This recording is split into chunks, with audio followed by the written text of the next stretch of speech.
So what is the importance of leadership to the business? So again, I think I answered this a bit earlier, is that when you become an entrepreneur, leadership is actually by default, it needs to be there. You need to become a leader. And interestingly, I think each and every one of us, and whether you believe this or not, is not the case, right? So it doesn't matter, because this is just the truth.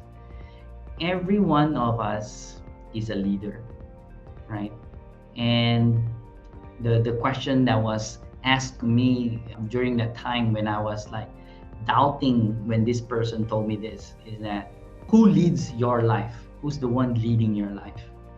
And the only answer to that is you. So that's why you are a leader as well.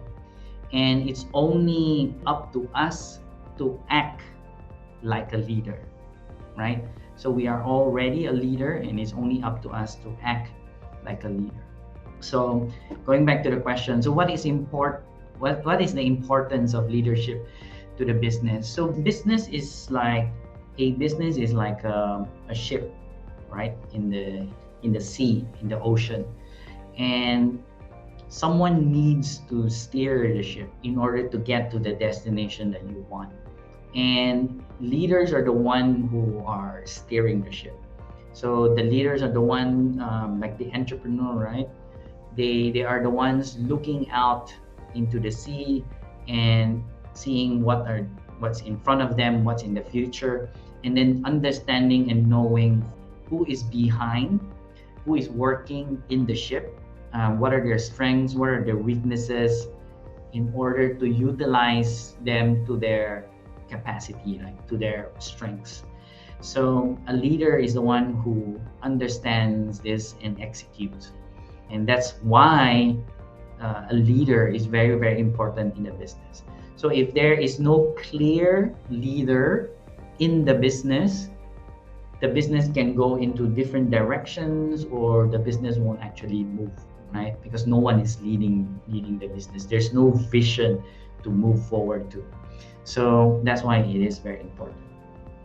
Cool. I hope I've answered that question. Thank you very much for that question. What is the difference between entrepreneurs in movie and in real life? Interesting question. So the difference, okay. So again, maybe just to clarify, I think there's a lot of movies that depict different entrepreneurs and things like that. So I think it's very difficult to generalize like entrepreneurs in the movie and like in real life.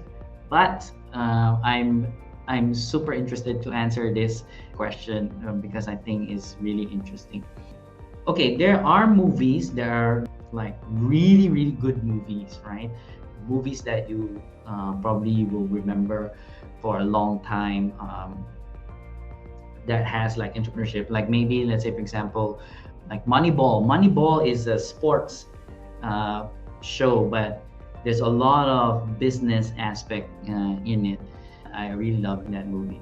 So, but anyway, so there are good movies out there that depict entrepreneurs really well, and those are the movies that you might want to like really study and learn from. But then there are movies who have a more kind of like light-hearted kind of theme, you know, like maybe it's a comedy and they don't take the topic seriously. And so the depiction of an actual entrepreneur there might not be a real representation of an actual entrepreneur. Movies like, for example, Startup, or maybe the movie that showed Facebook, the growth of Facebook, like when it was starting up. So the focus of the movie was a lot on the drama instead of the actual work that they did. So you need to be mindful when you are watching these kind of movies, and think about what can I take away from this and what are like not useful for you.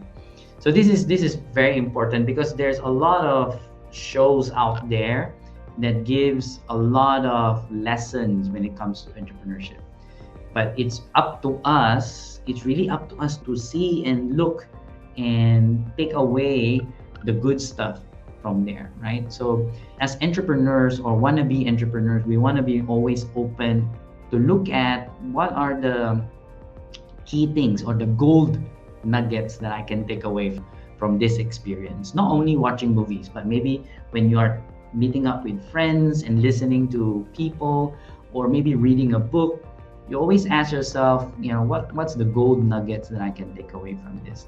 And it keeps you awake, it keeps you present, it keeps you open to learning, and it will help in your growth as a person as well. So good. Then, of course, in real life, entrepreneurship is definitely, unless you are doing it, then that's the only time that you will really understand what it takes to become a successful entrepreneur.